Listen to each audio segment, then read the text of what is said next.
Good afternoon. This is Chris Johnson. You are now tuned in to KJ Live.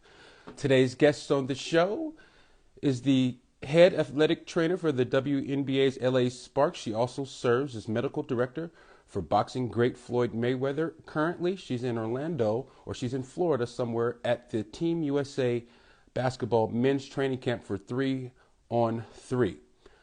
Dr. Courtney Watson, she will be joining the show. We're really excited to have her. Shout out to the UCLA Bruins right now who are on playing against Oregon State. It is Pac-12 tourney time, baby, so you know what time it is around here. Dr. Courtney happens to be a Cal Bear, so we're going to have to give her a hard time just in case we do meet up. Lucky for her Bears, they did pull out the win against Stanford last night, so that's a nice deal. So we're going to wait for Dr. Court to join, and as soon as she gets in here, we're going to pull her in. It's a great day to be talking basketball. Shout out to my dad, old school 888 Marcus Johnson. He's a 21 Hoop Hall finalist. She's a finalist for the Hoop Hall of Fame, Basketball Hall of Fame. He joins Paul Pierce, Michael Cooper, Chris Webber, Tim Hardaway Sr., Chris Bosh, and a few others. Oh, I think Court's Corner. Dr. Court has joined the chat, so let me go ahead and plug her in, and we're going to get the interview going.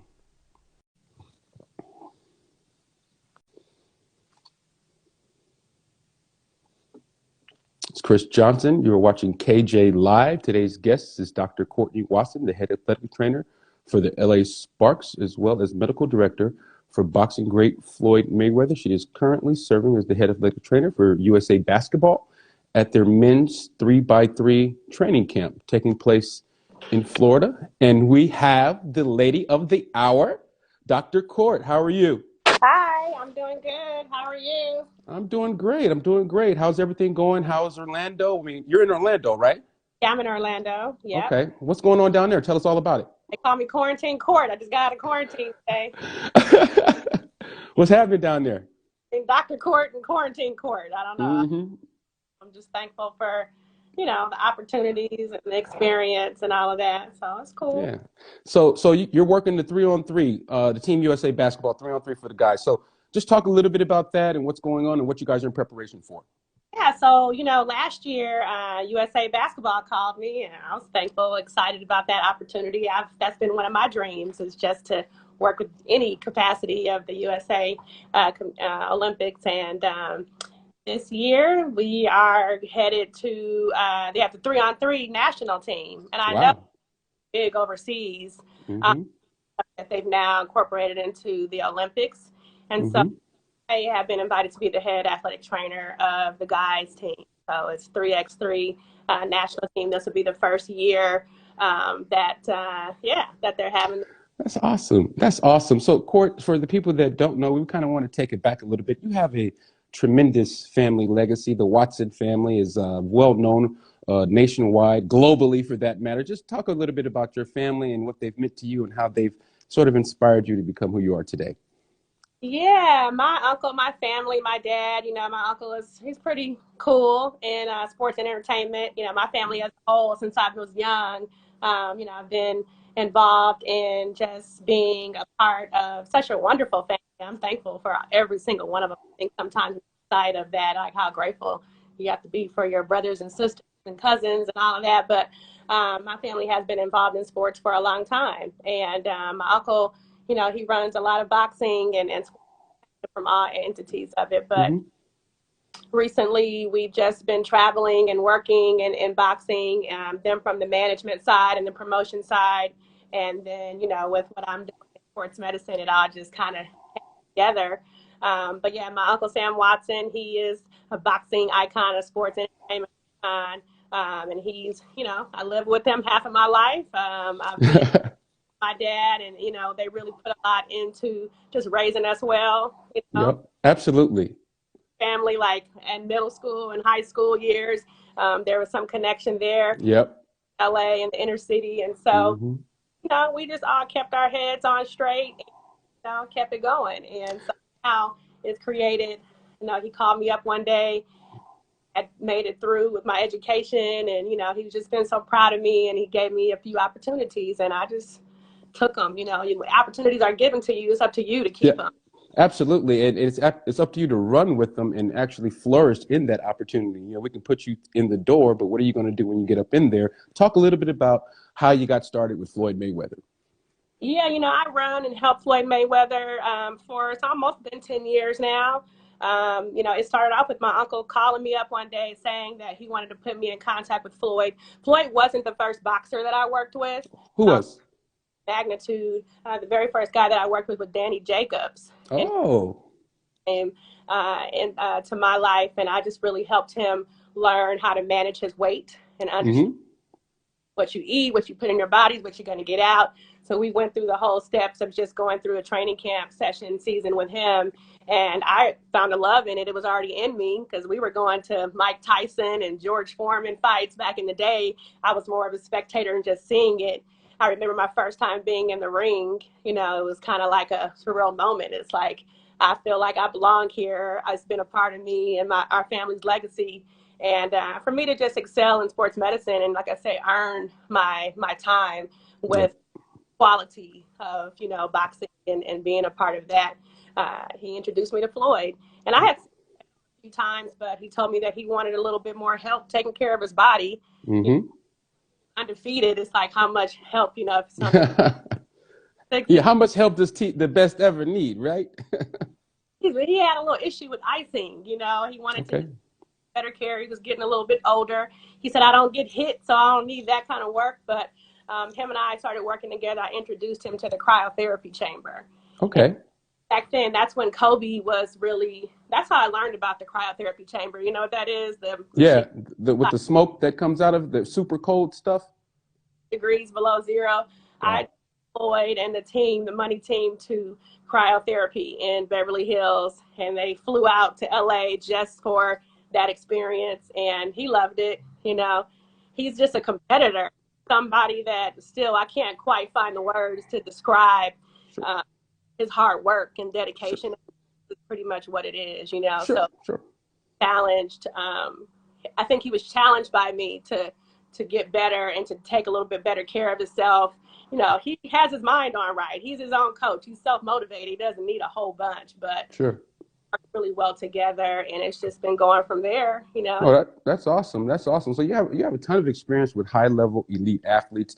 Just talk a little bit about what the similarities are between the athletes that are operating at that high level. When I got the job with the Houston Comets, or I can even take it back further and say when I started working at Westchester High School after I finished at Berkeley. I studied sports medicine at Berkeley, Okay. finished there and became certified. I started working at Westchester High School, and the quality, I think at the time, the basketball team was number one. Who was there? What players were there? It was Trevor Ariza, Hassan Adams, Amir. Whoa. And I was there for 30. Dang. Yeah, we had, Jeez. pool and all, but Westchester, we did our thing too. Look, I got on my Chester today. I got on my Chester red and black. Come on. So yeah, Trevor Ariza, Hassan Adams, Bobby Brown, Brandon Ballers. Adams, Ballers. those guys.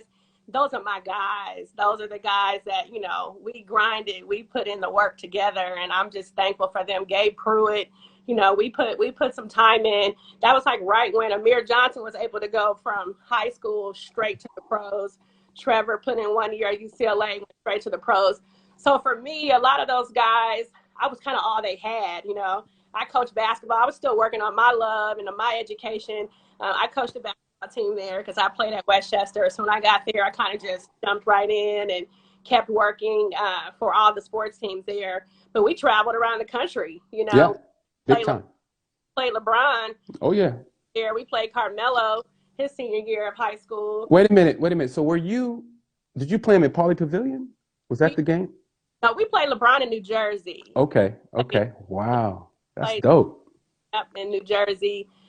Flew across, like I said, for us as a small school, but we were powerhouse enough to make our marks, and we did our thing.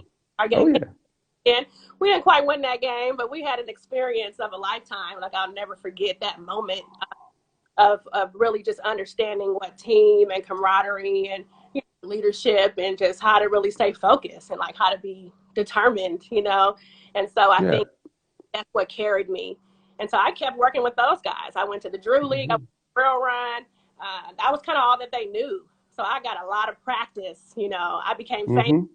ankle taping and dealing with injuries from working with those guys because Hmm. experiencing things for the first time Hmm. out to be something that still to this day, we're just all so dear to each other and just so much love and respect, from it. But that's kind of where it started. Okay. Okay. The LA Sparks when I started Sure. working with Comets. That was my first WNBA. Now, who's on that team with you? Was that with Cheryl Swoops? No, that was after Cheryl. That was Tina Thompson. Okay. She was just winning the Olympic gold medal. Okay. Experience 2008, I believe, Mm-hmm. here in the league. And Mm-hmm. Comets, we had a good season. We folded though. That was, I thought I was going to have a long career out in Houston. I love the city, and the team. Talk. I'm sorry, Court, but talk about that when they folded. I mean, we'd like to get into like how people respond and react to adversity on this show. So you thought you had it. You were feeling good about being in the league, the WNBA. The team folds. What's your thought process? What's your next move? What did you do? Yeah, I read about it on TV. That's how I found out that we were no longer a team. I knew they were talking about moving the team. Mm-hmm. Worked in the D League at the time, and so I was doing the D League and the WNBA, and I was Mm. one of the women, in the D League at the time when it moved to the West Coast, and so. Okay. So I was looking forward to 6 months in the D League, 6 months in the WNBA, and after my first year when that happened, it was just very interesting to me because, yeah, what do you do? How do you handle this? What else is your next move? Mm-hmm. Mm-hmm. And kept trying to be good. I kept this Yeah. going. I run, and I just kept trying to do the best job I could to just maintain my focus. My Sure. determination, and my craft. Talk And that's talk what it. about Mhm. I'm sorry, the sound keeps cutting in and out a little bit. So if I keep interrupting you, I really sincerely apologize, Court. I'm not trying to talk over you.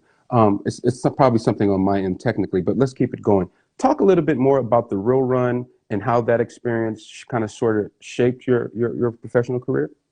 Yeah, it totally shaped my professional career. I think what the Real Run celebrated like 25 years or something this year. Deanne, Mm-hmm. Aaron, and Paul, and those guys. I mean, that experience for me, I was just still working on my internship hours. So I worked for a Team to Win. They were the main sponsor, the sports medicine out of Mm-hmm. D'Anthony had a relationship with them, and I just wanted to put in as many hours as I could. And so the Real Run was my first pro-am style of just getting as much hands-on experience as possible. And Mm-hmm. it's just so interesting because that was Paul Pierce when I believe he was a rookie. He had Yeah. just season Yeah. and big game, and he was late to the game. I'll never forget. He was late to the game. He came down the ramp. He had some Bentley keys in his hand. He asked him, hold these for me. Like he was trying to hurry up, and he looked at me and he said, hey, I need to get a tape job. Take me up. He said, I want it loose and low. And in Berkeley, we don't learn how to tape loose and low. That's not supported, right? Mm-hmm. Yeah. Right. And I was like, okay. And I can remember all the other student trainers looking like, wow, she's getting that opportunity. I just did the best job I could. I did what he said. I was a little nervous at the time, but it gave Mm-hmm. me much confidence. It made me realize like how good I really can be with just like practice and just hard work. I knew I had put in the time and the work, and I knew I had to. Absolutely. And so after the game was over with, Paul won. He hit the game-winning shot, and he came in there to cut his tape off. And he looked around and he saw me, and he's like, "Yo, I need you here tomorrow, same time, same tape job." So I knew like that moment. And every time Paul came to a Sparks game or we would see each other, we always have a sweet moment because I tell him like, "I'm thankful for you. Like you really helped me realize like what you put your mind to, how good you are, how great you plan to be is really all about." Each day that you take serious what your craft is. And Yeah. from that moment on for me, I just kept giving all that I could to Mm-hmm. great, to Absolutely. level of education that I could, Mm-hmm. and just really just roll around in the passion that I have for it. Yeah. Yeah. Of course. And you are very passionate about what you do. And talk about when you got hired by the Sparks? How did that happen? That was a huge moment for me. There was 100. I think at the time I was overseas. I was just experiencing life overseas. A Mm-hmm. friend of mine, matter of fact, it was Kevin Cutler, KC. Kate, that's my boy, NBA ref KC. Shout out to Kevin Cutler. That's my dog. Kevin Cutler. Kevin Cutler hit me up and he was like, yo, he hit me up twice about it, but first it was the D League job and there weren't any women in the D League at the time. Mm-hmm. You qualify, you work hard. I believe that you could do it. You need to apply, and I did. And there was over a couple hundred people applying to that Sparks job. I mean, Wow.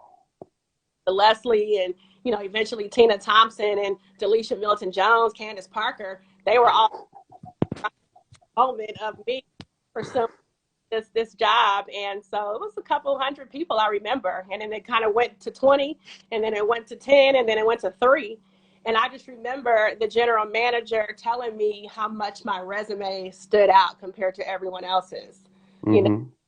I really could see. She's like, I don't know who you are, where you come from, but you have all these people, Coach Washington over at Southwest College and Kevin Cutler, who was making his marks in the NBA as a referee, and they were all calling on my behalf, and I had no idea. So before I even was able to interview, I had so much support and so much mentorship that had happened that it just kind of was meant to be, Yeah, sure. It was Lisa Leslie's last year was my first year with the Sparks. So her was our coach. So I got a chance to really experience, greatness right away. Speaking of that greatness, Court, you just named 3 titans of women's basketball: Lisa Leslie, Tina Thompson, and Candace Parker. Talk about those 3 and just your experiences being around them. Well, they helped shape my career in so many ways. Like I said, I talked about those young guys at Westchester, but, as a professional woman, can no one really show and explain that until you understand, like, those were Olympians. Those are world-class athletes. Like Lisa Leslie, Tina, like all of them, Delisha. Please. They have been through so much, trying to make a mark in women's sports and just be, accepted in that way that it rubbed off on me. It made me want to be that same great. Tina Thompson was probably the most professional, she's my friend now, but it was really because she demanded for you to be perfect. You know what I mean? She wanted, and it wasn't too big. She just was like, if I'm going to come out here and give my all, I need the athletic trainer, the therapist, everyone to do the same thing that I'm doing. Y'all working. Yep. You better give me that same tape job you gave me yesterday. Don't give me a whole different job. No, don't wrap my ice bag on in the ice bag. I'm checking everybody that was focused. Her love for the game, her passion, it showed through that. And so it was a fun experience. I mean, Lisa Leslie, she was huge for me my first year with the Sparks. At the end, how special I was and how I had a bright future. And she said, you really care. And a lot of athletic trainers just want the job. They just want to show it as cool. She was like, but you can tell that you really care. You're really passionate. And so those things meant a lot to me. I knew it, but I just felt it a little bit more just hearing it. You know what I mean? And so that drive kept me. What's it been like the last couple of years working with Candace Parker and Seimone Augustus? Seimone Augustus came to our team last year. Last year. Sparks, the Sparks went back and forth with Minnesota Lynx for some years as far as just, we won the championship, then they won the championship, then, we were going to game 5s with them. And I just have a few players in my life and a few athletes, and I'm like, wow, they can go. I never thought I would work with Seimone Augustus. I mean, of course, all these girls are like cool, but for her to live and her whole career in Minnesota, and then, she said to me on our first time talking, a lot of her decision making to leave Minnesota and figure out where to go had a lot to do with how she's going to take care of her body, who she knew that she can trust and depend on, and she said the record, and from her talking to other athletes in the league and just seeing what the Sparks, how they were performing and what they were doing, that she felt like it was a lot of her decision was made based on, the health of her body and how she knew that the trainers and the therapy and the sports medicine team could really get some more years, Sure. So I was happy for her, and I'm more happy for her now because she signed back another year with the Sparks. She's players that's been playing for years. So Sure. year counts, and she's like, oh, I might play 1 year. And I'm like, 1 year? No, we're going to get a couple of years out of you. Mm-hmm. Her to make it through the bubble season as her first year with us, and then have that passion to keep going and know that she can do it with the right team around her.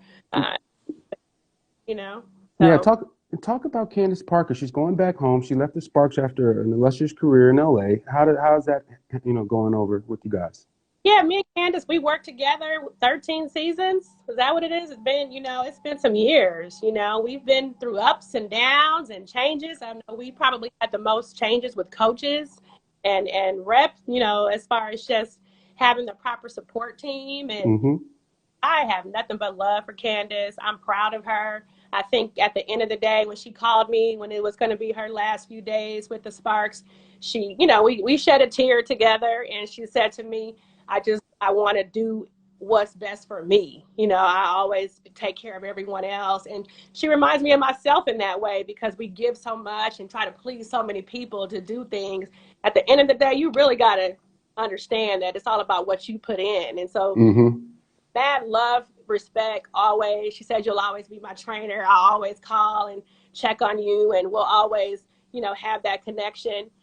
That means so much to me. You know what I mean? I get Yeah. teary-eyed now just talking about it, because those girls, they really sit well in my heart, because we've been through it. It's a family. You know what I mean? Absolutely, absolutely. We totally. I mean, that's how it goes when you're in sports. You're in the trenches together. You achieve the highs. You guys won a championship together. So that totally makes sense. What was up at the bubble, the WNBA bubble? Just describe that experience. Yeah, it's funny that I'm back out in Florida once again, but yeah, the bubble was an experience. The pandemic, it turned so many heads and brought so much attention to so many areas. We weren't, first, I think it was huge that we were the first sport to actually start playing games professionally. Mm-hmm. And then what Mm-hmm. on around the times that we were seeing, it was a lot to handle, Mm-hmm. Like, they were asking us basically to move from our local spot into a bubble situation where everyone lived in the same area. You can still hear me? You can Yeah. hear me? Yeah. Okay. Same area. We live next door to Chicago. We lived in villas and hotels, and Now um, the players got along fine. yeah, we had the players got along fine. It was different, and we had to quarantine. You had to be careful and mindful. I probably was the meanest that I've been, because I was really strict with my girls about doing the right thing and being where they're supposed to be, and kind of making sure we're social distancing. And we just wasn't quite sure what was happening with the transition of COVID, and how serious. It was really serious in Florida.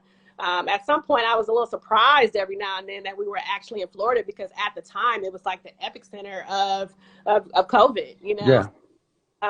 We made it through. We grinded it out. I was talking with Derek Fisher the other day, and I told him, I was like, I feel like if I made it through that bubble, it's not that much that I can't handle, in True. this, because we're doing the quarantine now.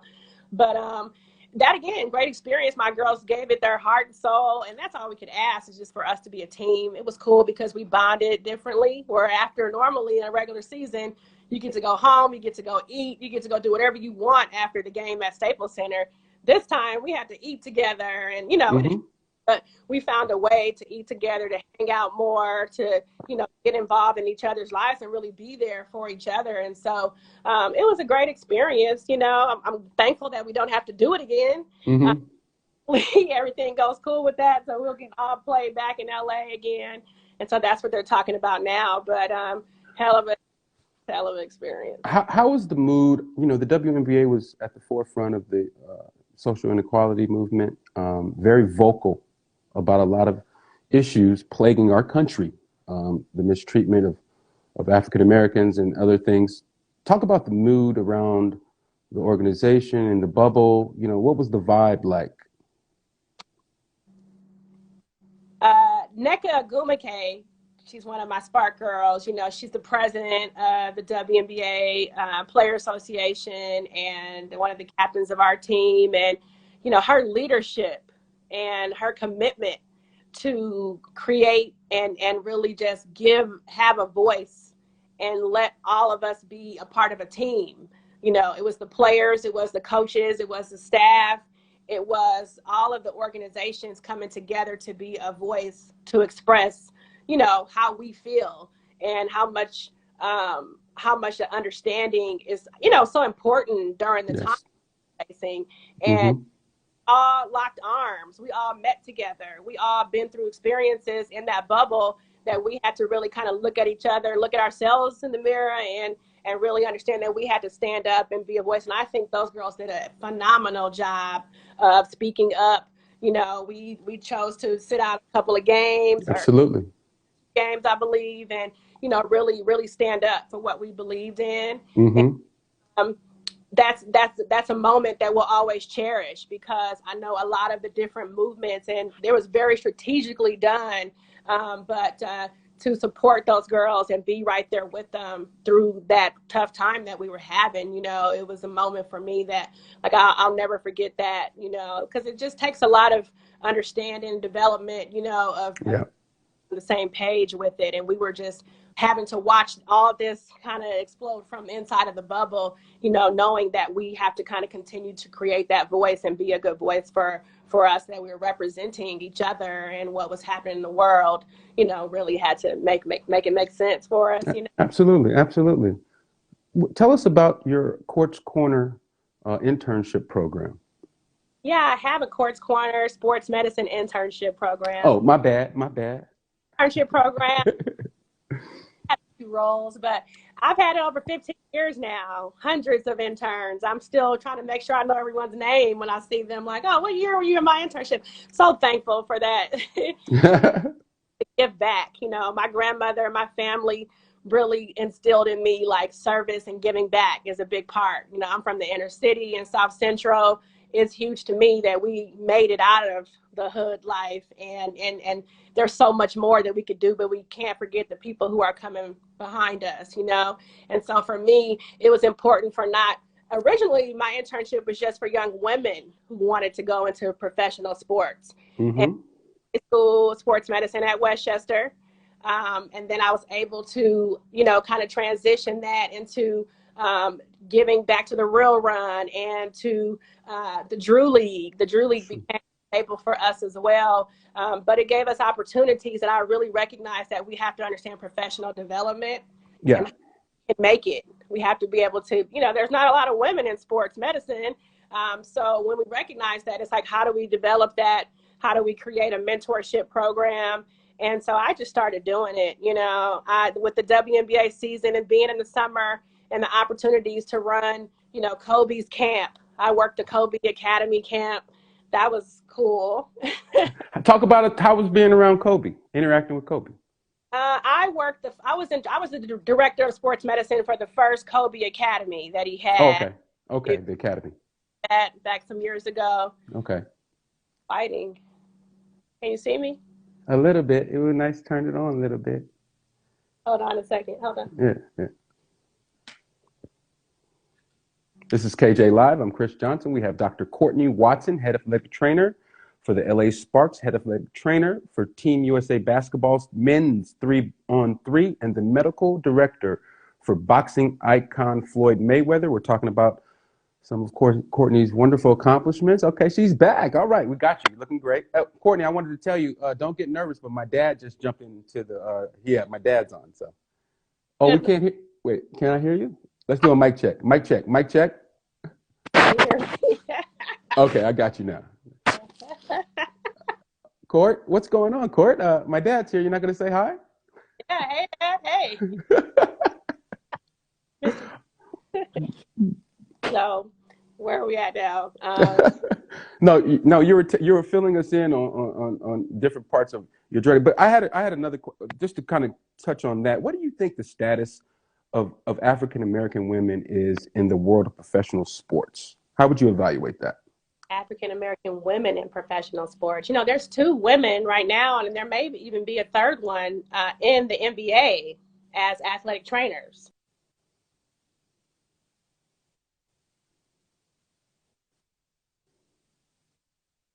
Okay, that just happened. She spent some time with Brooklyn Nets, and now she's currently with New Orleans.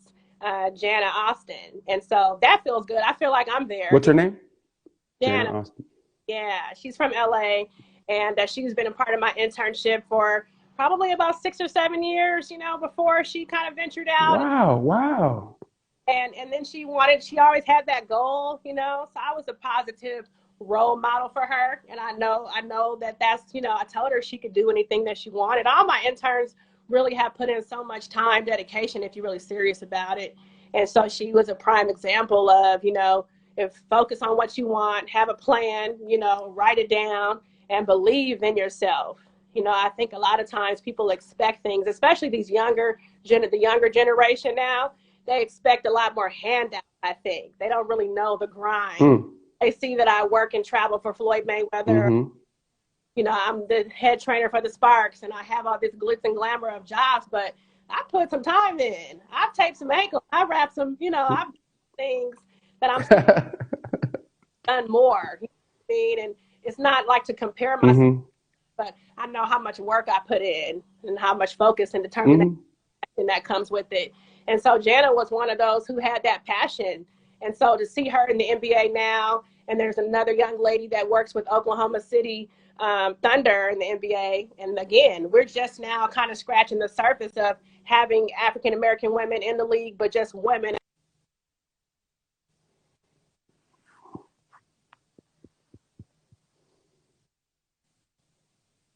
Absolutely. Absolutely. Mm-hmm.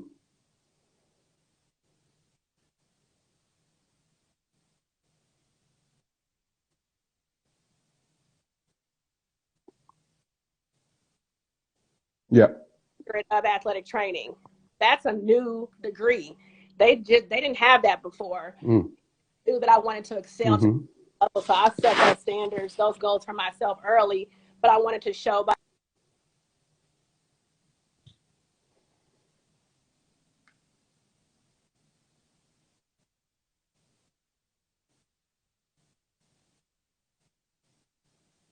Mm-hmm.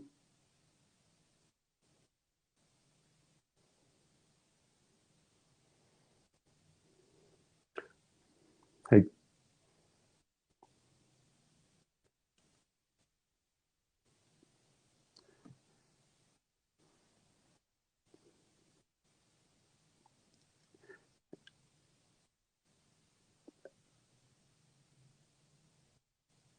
Get that education. hey, hey, Court, we're losing sound on you. We're losing sound on you. Your internet's running a little slow here. Yeah. So no, but it's okay. I'm just, our audience is complaining. People are talking in the chat. They're bothering me, talking about, oh my God, the sound. Sound check for me, Court. Okay. Let me just see if I can. Maybe put the mic up on the phone if it's sitting down a little bit, but I think you got it good. Okay. Is that better? Yeah, it's a little bit better. Let me see. Yeah. So I'm in the bubble right now. We're like in this huge home where we live. Yeah, yeah.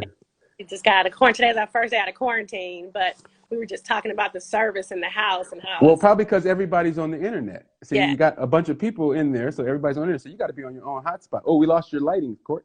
See, these are the things that we've been talking about all day. Yeah.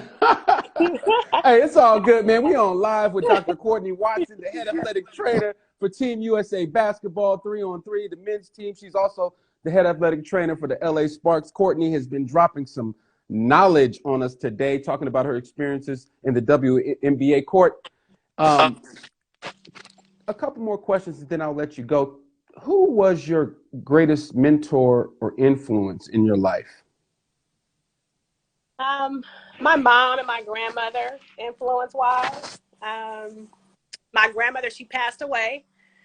She was serious Rest about in peace. education and being a good person. I was very prideful. I had to do CPR on my grandmother. I've been teaching I'm CPR for sorry. 20 years. I don't have any regrets or anything that, I knew it was just her time. I understood that. But she pushed me really hard when I was young. When it was her time everybody was outside playing and hanging out, I was inside doing work, doing puzzles, doing crossword puzzles, playing dominoes. I learned those things at an early age. But my mom and my grandma, they're both teachers in Los Angeles, Mm-hmm. South Central, and Mm-hmm. in Inglewood, back and forth through that part of town. Inglewood. Yeah, all that. So we spent time, but my grandmother, she really pushed me just to be a good person and be true to myself and to just pursue the highest level of education. When I finished my doctorate in September of this last year of 2020, I dedicated it to her, because if it wasn't for her, I wouldn't understand the steps and the hard work and, how to really stay focused and just, really have common sense and a balance of being the street smart and the book smart at the same time. All those type of things really really took a toll on me and really helped shape me.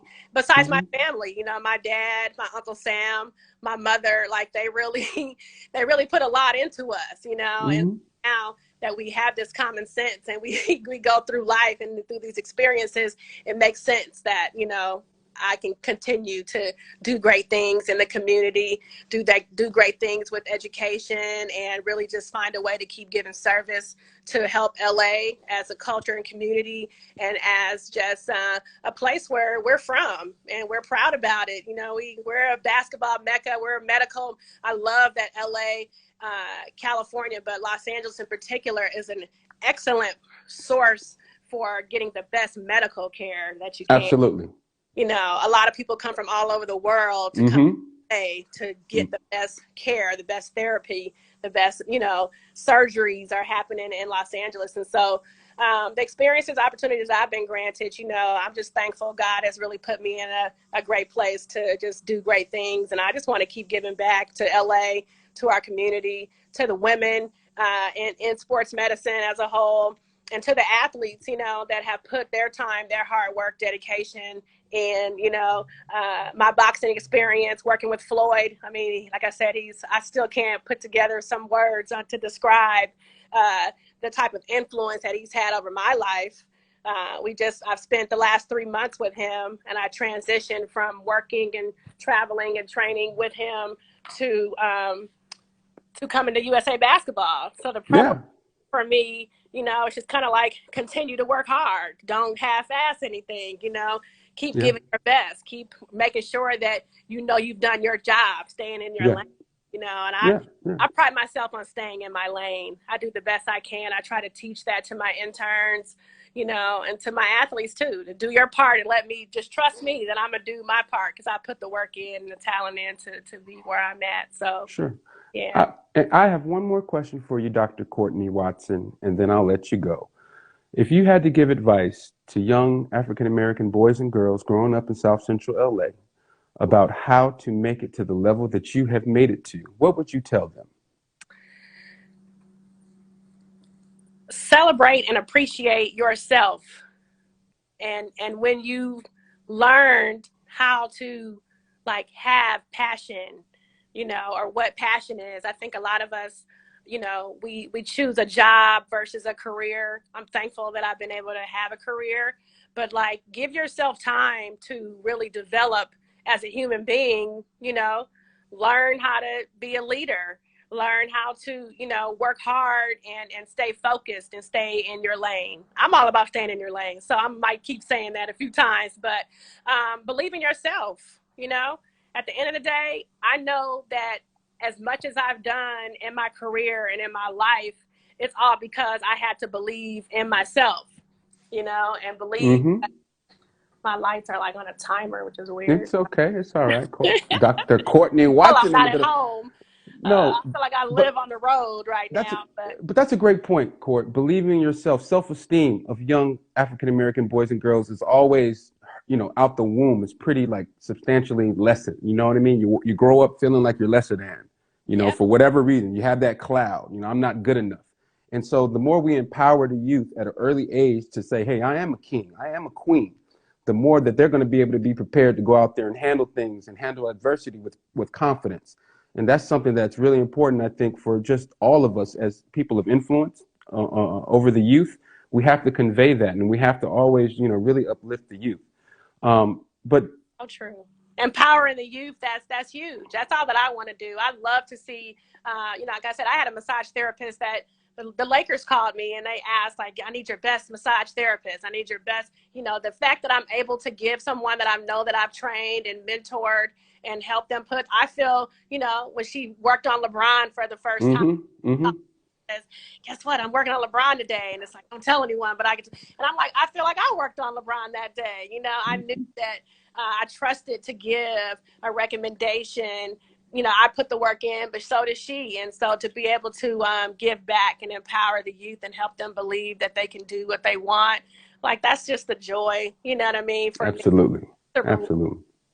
I've done a lot of things in my career, working the Mayweather Pacquiao fight. I always said when that invite came that was my key spot for me to realize that I had done my job. And you here now. Yeah. I lived with Floyd for 10 weeks and we worked, and that experience for me is something I'll never forget, but I never forgot how much time and work and effort I put in. And so that's all I want to do, is just share that with others, give back to the kids that want to do these same things, and just kind of see them flourish and grow in the world right now. Well, Dr. Courtney Watson, we are honored to have you on the show. We are proud of you. We love you. We love everything that you have stood for the last 20 years or so in the LA community and beyond. Thank you so much for joining KJ Live. Ladies and gentlemen, Dr. Courtney Watson. Thank you. I appreciate you. Appreciate your time and friendship. Keep working hard. I'm proud of you too. So I'm going to throw that in there. You keep doing your... Oh, you're going to make me blush. You better stop. Take care, Court. I'll talk to you soon. Bye-bye. Bye.